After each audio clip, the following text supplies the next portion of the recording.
Sri Gurubhyo Namaha. Welcome to the Sri Vidya Temple's online chanting classes. In today's session, we're going to start with Chamakam. We've already completed a review and practice of Sri Rudra Namakam in preparation for the upcoming Atirudram that's happening at the temple in July 2023. And today we're going to switch tracks and focus our practice on Chamakam. Now, Chamakam is something that we don't always chant in the temple. Typically, we'll take the third Anuvakam from Chamakam and chant that. It is traditional, though, to chant the full Chamakam when possible, when time permits. And so during an event like Maharudram or Atirudram, it definitely will be chanted. Not as many times as Namakam, but it will be chanted at least once for sure. So that's why we're going to do the practice of that today. So let me start with Ganapati prayer.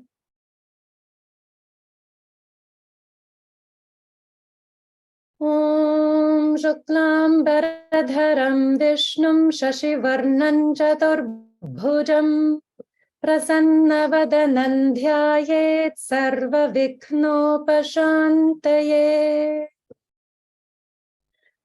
Okay, so I think what I'm going to do is to share my screen, and I'll be showing the words in the English transliteration. So I'm basically going to be repeating sections of each Anuvakam based on where the lines end in the English version. So that isn't going to line up exactly for you if you're looking at other scripts, but hopefully it'll still be clear. So let me go ahead and share my screen.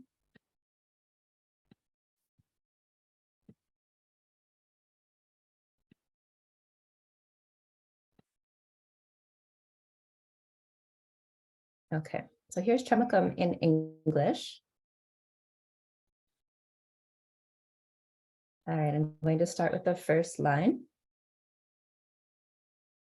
Om Atma Vishnu Sajosha Sema Vardhantu Vangiraha.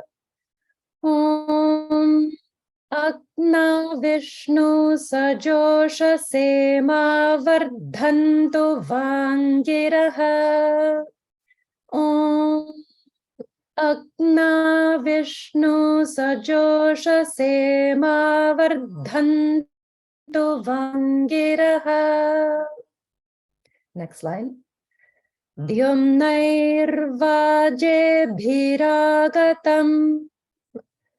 Dyumnairvaje bhiragatam. Dyumnairvaje bhiragatam. Now both lines together. Om Agna Vishnu Sajosha Sema Vardhantu Vangiraha. Dyumnairvaje bhiragatam. Om Agna Vishnu Sajosha Sema Vardhantu Vangiraha. Dyumnairvaje bhiragatam. And finally, a little bit faster. Om Agna Vishnu Sajosha Sema Vardhantu Vangiraha. Dyumnairvaje bhiragatam. Okay, now I'll go on to the first true Anuvakam. And so obviously this is one long flow of chanting. There's no dandas in the middle, so that means we just chant it all as one continuous flow until we get to this part here. But I'm just going to use the line breaks as the place to pause and repeat the sections. Okay, so hopefully that's clear. Starting with the first section.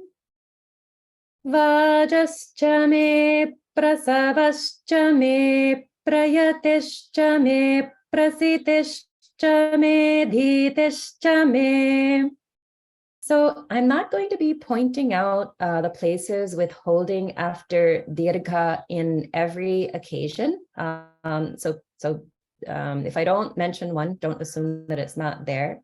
But I do just want to point out here that we start off with 3 times in a row of holding after dirgha. Me prasavascha, me prayatischa, me prasitischa, me prasitishcha. Okay, so one of the challenging things in Chamakam is that this may comes repeatedly, chame, chame, chame. And after the may, there may be holding or there may not be holding. Another tricky thing is that the may could be the middle swara or it could be a lower swara, and there's no real pattern. So we definitely, while we're practicing, want to focus very carefully and make sure that we're actually chanting it as it should be and not just falling into a sort of repetitive pattern that we're sort of making up. Okay, so I'll do this line again. Vajascha me prasavascha me prayatischa me prasitischa me dhitischa me. Vajascha me prasavascha me prayatischa me prasitischa me dhitischa me. Vajascha me prasavascha me prayatischa me prasitischa me dhitischa me. Now the second part. Kratuscha me svarascha me shlokascha me shravascha me shrutischa me. Kratuscha me svarascha me shlokascha me shravascha me shrutischa me. Kratuscha me svarascha me shlokascha me shravascha me shrutischa me. Next one. Jyotischa me suvascha me pranascha me panascha me vyanascha me shascha. Jyotischa me suvascha me pranascha me panascha me vyanascha me sascha. Jyotischa me suvascha me pranascha me panascha me vyanascha me sascha. Next one. Me chittancha ma adhitancha me vakcha me manas me chakshascha me chittancha ma adhitancha me vakcha me manascha me chakshascha me chittancha ma adhitancha me vakcha me manascha me chakshascha me. Next one. Shrotranja me dakshascha me balancha ma ojascha me sahascha ma. Shrotranja me dakshascha me balancha ma ojascha me sahascha ma. Shrotranja me dakshascha me balancha ma ojascha me sahascha ma. And another thing I'll point out is that sometimes it'll be the word may, and in other cases it'll just be ma because of sandhi, because of what's the letter that's happening after it. So obviously may would be a dirgha, but ma is hrasva. So that creates a lot of variation in the rhythm of what we're chanting. So that's another thing to watch out for. Next line with ayuscha. Ayuscha me jaracha ma atma cha me tanuscha me sharma cha me varma cha. Ayuscha me jaracha ma atma cha me tanuscha me sharma cha me varma cha. Ayushcha me jara cha ma atma cha me tanushcha me sharma cha me varma cha. Next one. Mengani cha me sthani cha me parugam shi cha me sharirani cha me. Mengani cha me sthani cha me parugam shi cha me sharirani cha me. Mengani cha me sthani cha me parugam shi cha me sharirani cha me. Okay, any questions on the first Anuvakam? Okay, sounds like everyone's good. Yes, Amma? Hi, Amma. Amma, could you please explain the dirgha, please? What do you mean by dirgha? Sometimes I do confuse with the other thing. Sure, Sorry. no problem. That's okay. So for those who are a little bit new to chanting, especially Vedic chanting, it's definitely recommended to go and look at the video intro to chanting, which I believe Sriji had done a few years ago. That explains a lot of the terminology.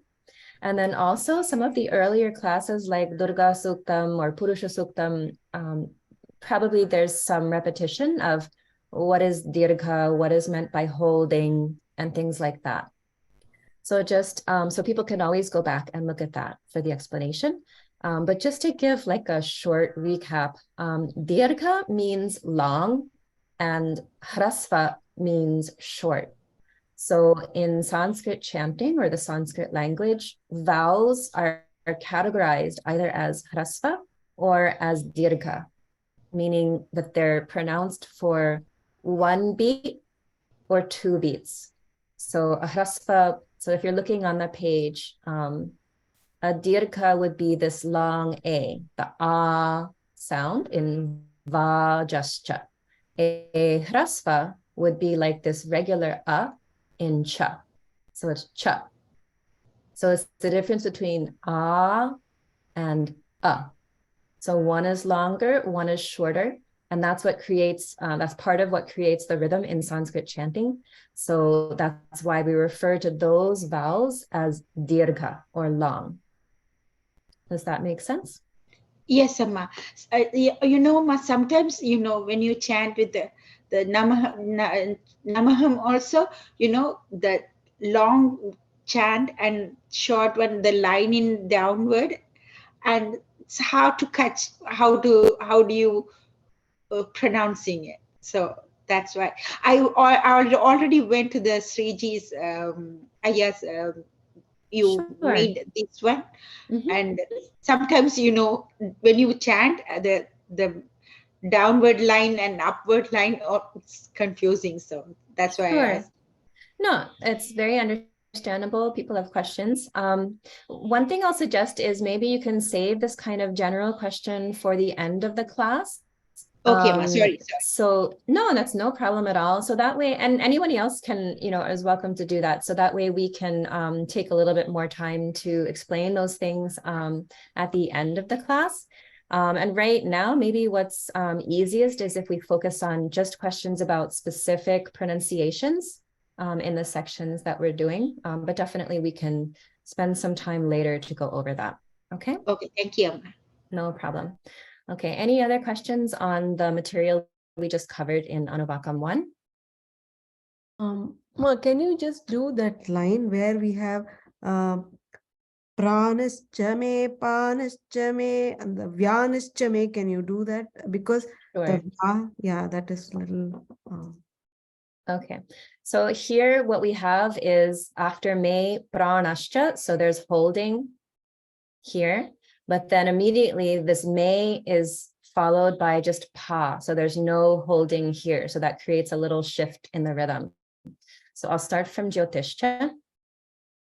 Jyotischa me, excuse me. Jyotischa me suvascha me pranascha me panascha me vyanascha me suscha. So just to go from pranascha. Pranascha me panascha me vyanascha me. Is that clear? Okay. So I think what I'll do is I'll chant the entire Anuvakam so that people get a feeling for the flow of the whole verse. And I'll start it out at a very slow pace, and then I'll do another repetition at a more medium pace, and then I'll go at a slightly faster pace. So we always want to focus on accuracy first before we speed up. So if you find that going faster is causing you to make a lot of mistakes, feel free to stop chanting and just listen. This is not to force anybody to chant faster when they don't feel ready yet. It's just to give people a feeling of what it sounds like when it goes faster. Okay, so I'll start. Actually, I'm going to include the first 2 lines with this Anuvakam.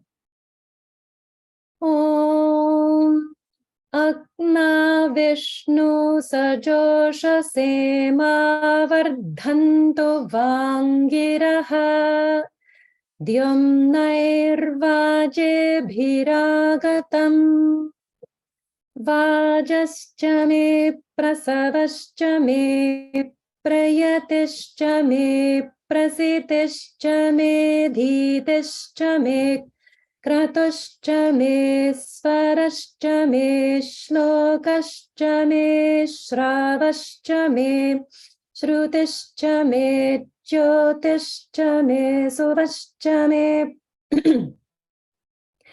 suvascha me pranascha me panascha me vyanascha me suscha me chittancha maadhitancha me vakcha me manascha me chakshuscha me shrotrancha me dakshascha me palancha ma ojascha me sahascha ma ayuscha me jara cha ma atma cha me tanuscha me sharma cha me varma cha me ngani cha me sthani cha me paru kumshi cha me sharirani cha me. Now I'll go at a more moderate pace.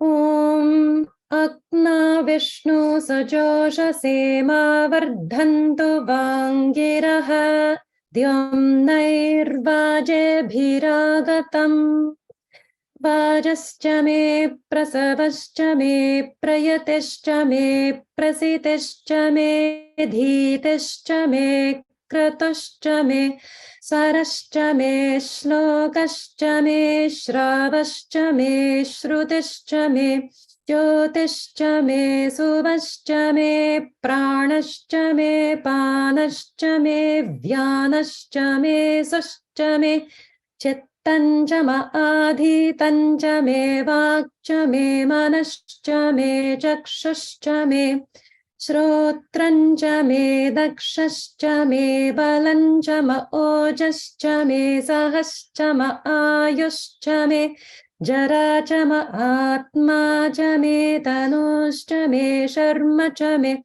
varma cha me ngani cha me sthani cha me parukumshi cha me sharirani cha me. Okay, and finally I'm going to go just a little faster.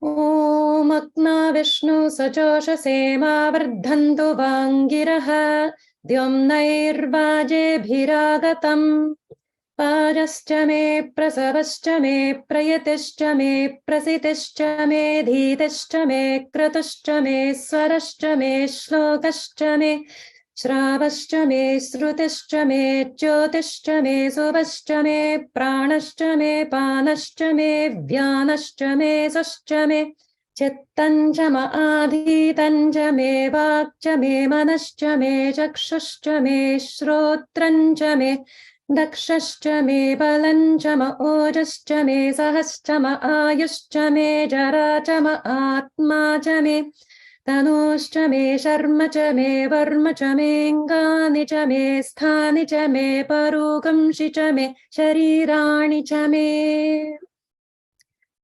Okay, so there's definitely no need to, be able to chant as quickly as I just did. But I did that just to give a sense of how quickly it might go during an actual Atirudram program. So that speed, or even a little bit faster if there's, a real time crunch. So that's something that people should aim to work towards, but I still really want to encourage everyone to be maintaining your accuracy as you speed it up, and really keep focusing on maintaining the accuracy as you speed up the lines. Okay, so I'm going to go on to the second Anuvakam. So now repeating each section. Jaishthyan chama adhipatyan cha me manyuscha me bhamascha me mascha. Jaishthyan chama adhipatyan cha me manyuscha me bhamascha me mascha. Jaishthyan chama adhipatyan cha me manyuscha me bhamascha me mascha. Next line. Membhascha me jema cha me mahima cha me varima cha me prathima cha. Membhascha me jema cha me mahima cha me varima cha me prathima cha. Membhascha me jema cha me mahima cha me varima cha me prathima cha. Next line. Me varshma cha me traghuya cha me vruddhan cha me vruddhischa me satyan. Me varshma cha me traghuya cha me vruddhan cha me vruddhischa me satyam. Me varshma cha me traghuya cha me vruddhan cha me vruddhischa me satyam. Next line.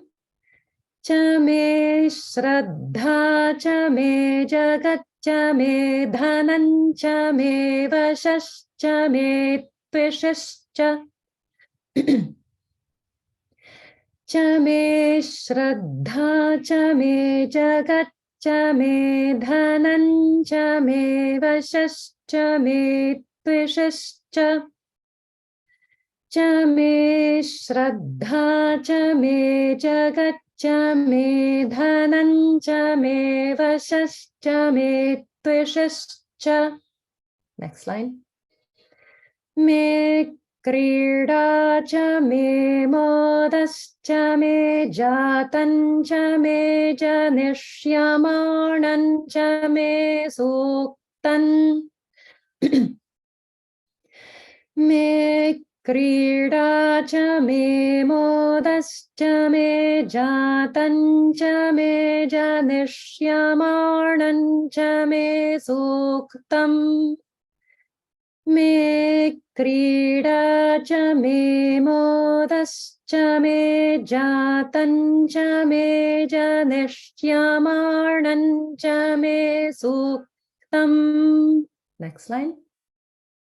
Cha me sukrutan cha me vittan cha me vetyan cha me bhutan cha me.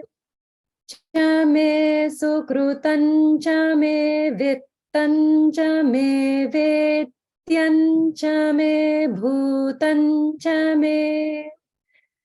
Cha me sukrutan cha me vittan cha me vetyan Satyam cha me bhutan cha me. Next line. Bhavishyat cha me sukhan cha me supathan cha maruddhan cha maruddhischa. Bhavishyat cha me sukhan cha me supathan cha maruddhan cha maruddhischa. Bhavishyat cha me sukhan cha me supathan cha maruddhan cha maruddhischa. Next one. Me kluptan cha me kluptischa me matischa me sumatischa me. Me kluptan cha me kluptischa me matischa me sumatischa me. Me kluptan cha me kluptischa me matischa me sumatischa me. Okay, any questions on the pronunciation from Anuvakam 2?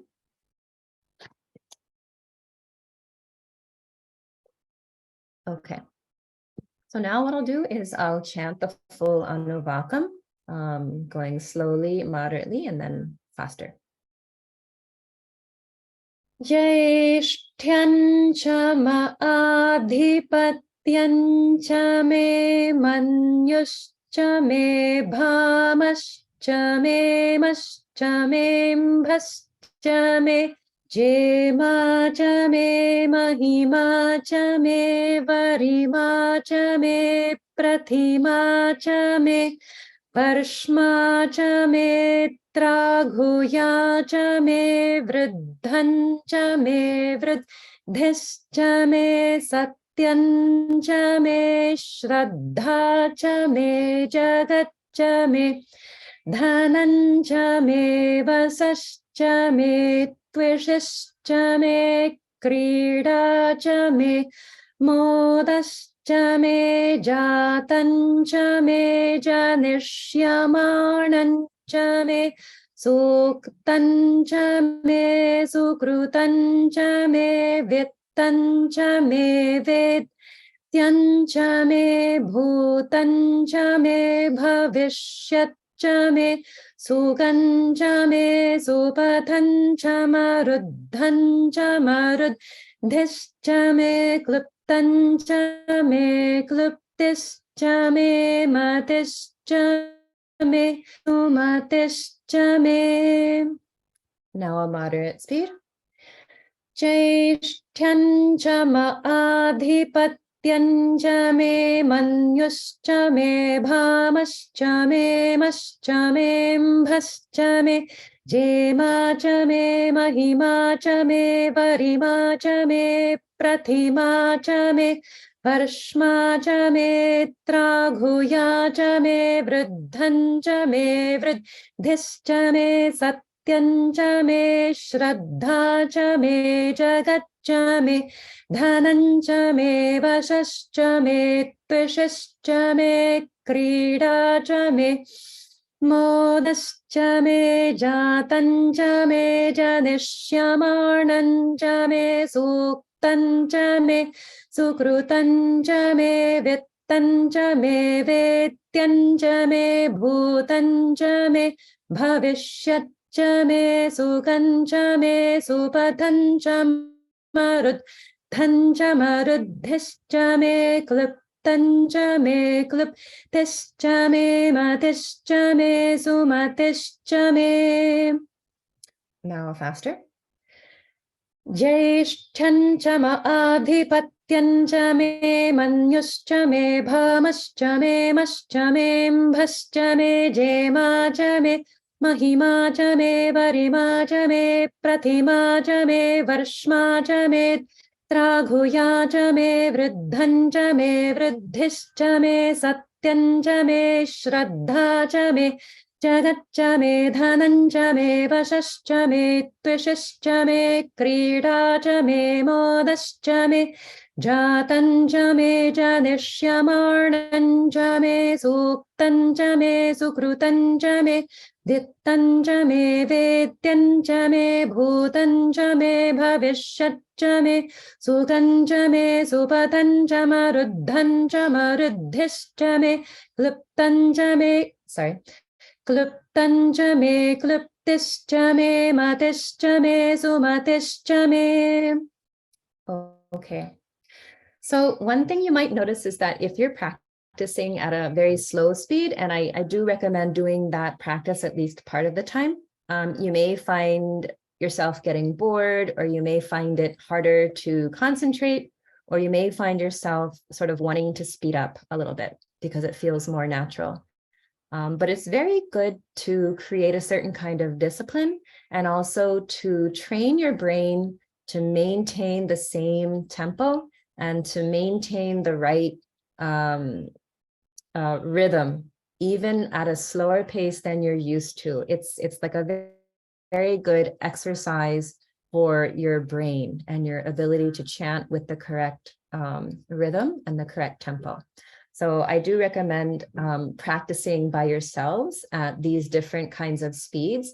So going very slowly and deliberately and maintaining the same focus and discipline. And so that will help you also to make sure that you're not making any mistakes that you might not realize you're making. Because when we tend to chant it very rapidly all the time, we often will be making mistakes that we don't even know that we're making. And those are the most tricky because we don't even know that we should be correcting them and that we should be practicing those areas more.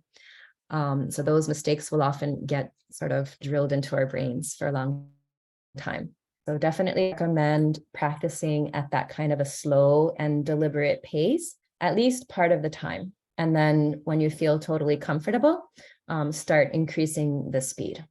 Okay, so we still have time. So I'm going to go on to the third Anuvakam, and obviously this is one that most of us have chanted many, many times before, but I still want to give the same attention to this one, just because, as I said before, very many times when we're chanting something and we think we know it very familiarly, we may actually still be making mistakes. Okay, so I'll go through this one. Shancha me mayascha me priyancha me nukamascha me kamascha me. Shancha me mayascha me priyancha me nukamascha me kamascha me. Shancha me mayascha me priyancha me nukamascha me kamascha me. Next one. So manasascha me bhadrancha me shreyascha me vasyascha me yasascha. So manasascha me bhadrancha me shreyascha me vasyascha me yasascha.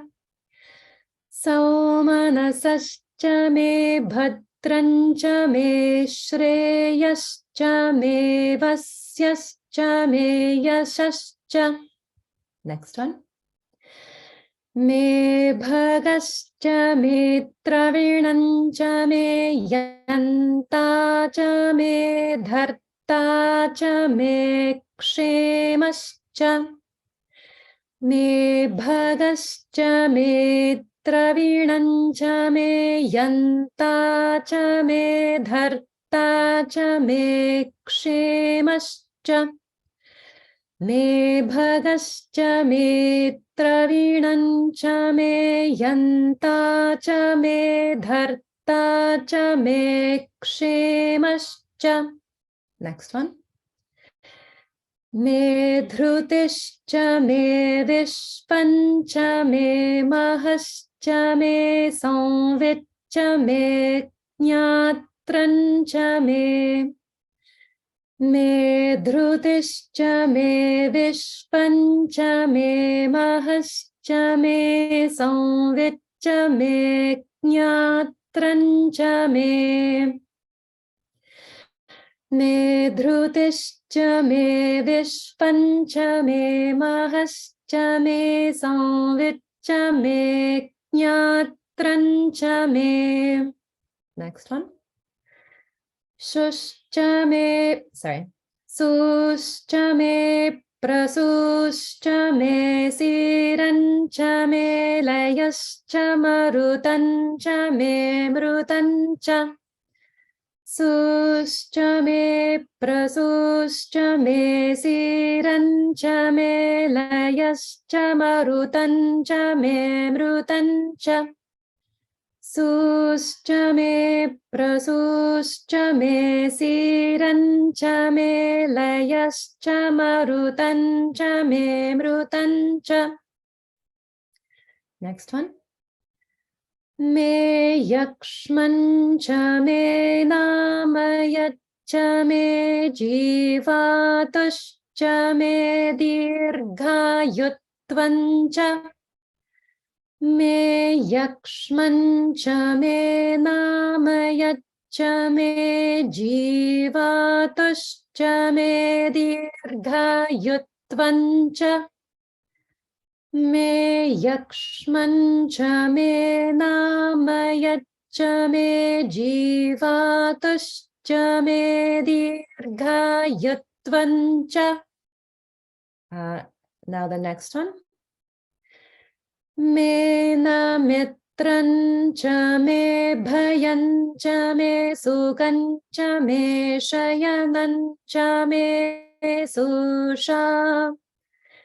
Me namitrancha me bhayancha me sugancha me shayanancha me susha.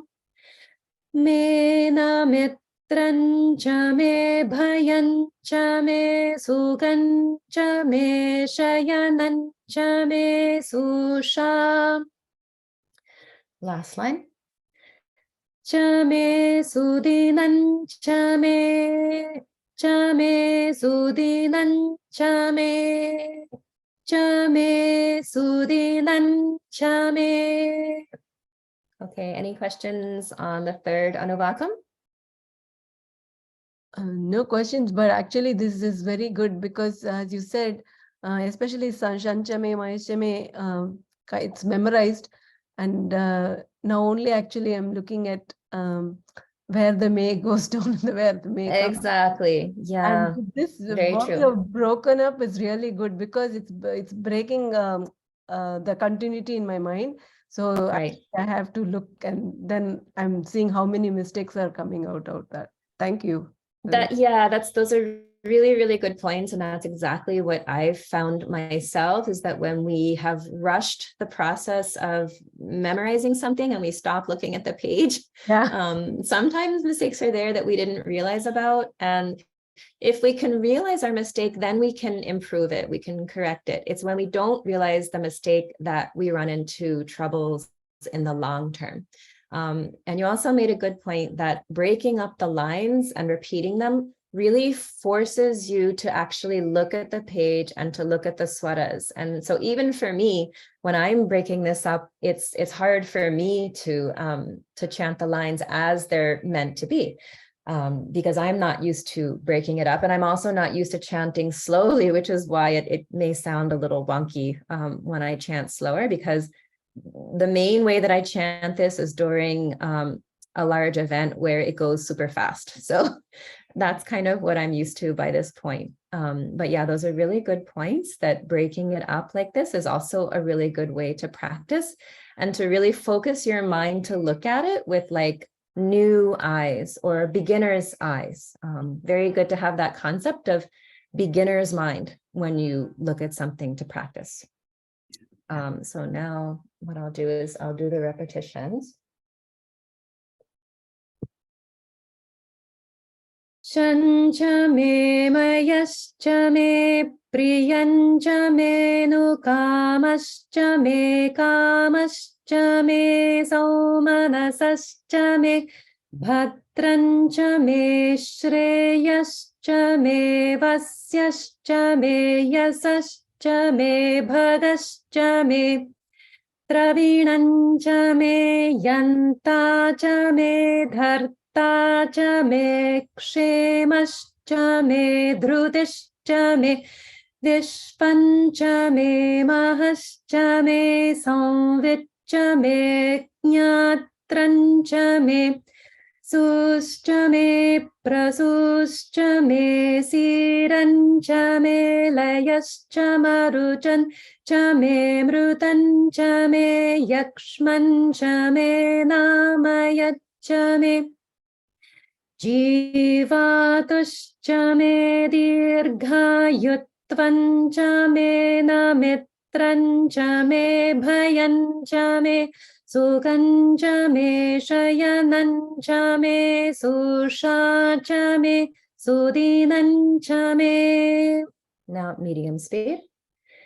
Shancha me mayascha me priyancha me nukamascha me kamascha me saumanasascha me bhatrancha me sreyascha me vasyascha me yasascha me bhadascha me travinancha me yantacha me dhartacha me kshemascha me dhrutishcha me vishpancha me mahascha me Samvitcha me jnatrancha me suscha me prasuscha me sirancha me layascha marutancha me mrutancha me yakshmancha me namayatcha me jivatushcha me dirghayutvancha me namitrancha me bhayan cha me sukhancha me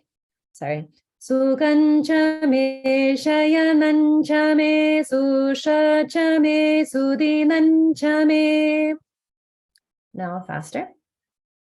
Shancha me mayascha me priyancha me nukamascha me kamascha me saumanasascha me bhatrancha me sreyascha me vasyascha me yashascha me bhadascha me Travinancha me yantacha me dhartacha me kshemascha me dhrutishcha me vishpancha me mahascha me samvitcha me jnatrancha me suscha me prasuscha me sirancha me layascha marutancha me mrutancha me yakshmancha me namayatcha me jivatushcha me dirghayutvancha me namitrancha me bhayancha me sukhancha me shayanancha me sushacha me sudinancha me.